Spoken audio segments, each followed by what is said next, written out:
Jadi peran dari tim konten kreator di sini ada 3 tahapan. Tahapan pertama, praproduksi yang menjadi fase awal, yang merupakan fondasi dari keseluruhan proses produksi itu. Pasti ditanya nih, Neng, apaan tuh praproduksinya? Tapi kamu skip dulu penjelasannya, kamu batasin dulu di penjelasannya. Keseluruhan proses produksi aja udah. Fondasi keseluruhan proses produksi. Ingat itu praproduksi itu apa? Fondasi dari keseluruhan proses produksi.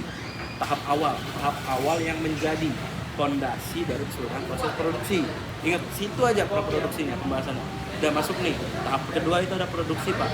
Produksi itu jadi tahapan yang dimana kami sudah melaksanakan dari praproduksi yang menjadi yang awalnya itu adalah rancangan, di produksi itu kami menjadikannya pelaksanaan. Nah, udah skip tuh kan. Nah, yang ketiga ada pasca produksi. Pasca produksi ini apa gitu? Pasca produksi ini adalah fase akhir yang dimana kami melakukan evaluasi secara mendetail, menyempurnakan hasil. Udah sampai situ. Ntar ditanya, praproduksi itu apa aja isinya? Udah simple. Merancang ide, membuat konsep, menyiapkan alat segala macam. Masuk nih. Produksinya apa? Produksi itu pelaksanaannya Pak. Di situ kita lakuin syuting, di sana kita apa sih bahasa itu peran. Nah, penentuan peran, briefing segala macam, pengendalian teknis oleh kru. Ada krunya itu ada program director, ada kameramen, audioman, lighting, segala macam. Bukan konten kreator. Nggak apa-apa. Nah, terus masuklah di pasca produksi. Pasca produksi ini apa? Pasca produksi ini adalah evaluasi, Pak. Dari keseluruhan setelah kami melakukan syuting, kami akan masuk ke dalam pasca produksi. Di sini kami menyempurnakan hasil syuting kami melalui editing. Misalnya penyusunan segmen. Ketika kami syuting, pas kami syuting segmen 2 ternyata lebih masuk menjadi segmen 1 dibanding di segmen 2. Kami pindahin. Tuh. Udah, itu udah masuk tuh. Nah, di sini kami jelasin lagi. Jadi peran konten kreator ini fokusnya itu nggak hanya dalam pengembangan konsep, melainkan juga mengemban fungsi kepemimpinan manajerial. Terlalu apa ya bahasanya? Terlalu susah bahasanya. Ya. Itu aja, pasti ditanya yang gini. Ingatin 3 tahapan ini.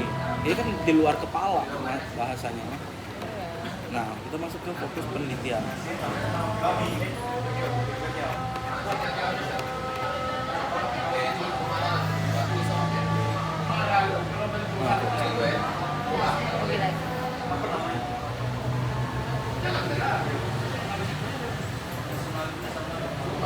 Positivis kalau nggak salah. Enggak ya? Itu paradigma di atas di desain penelitian.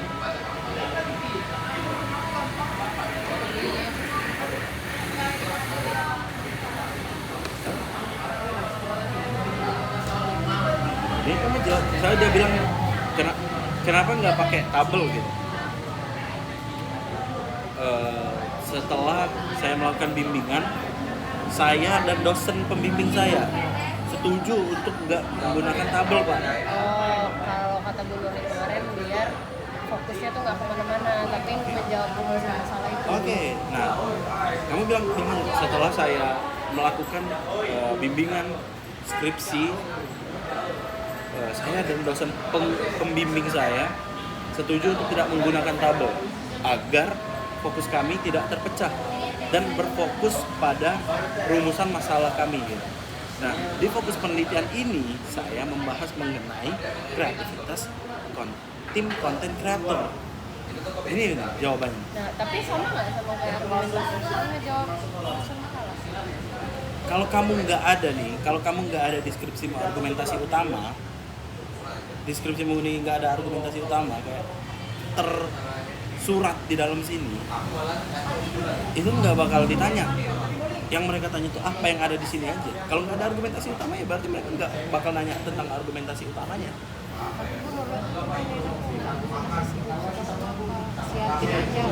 Kayak urgensi penelitian.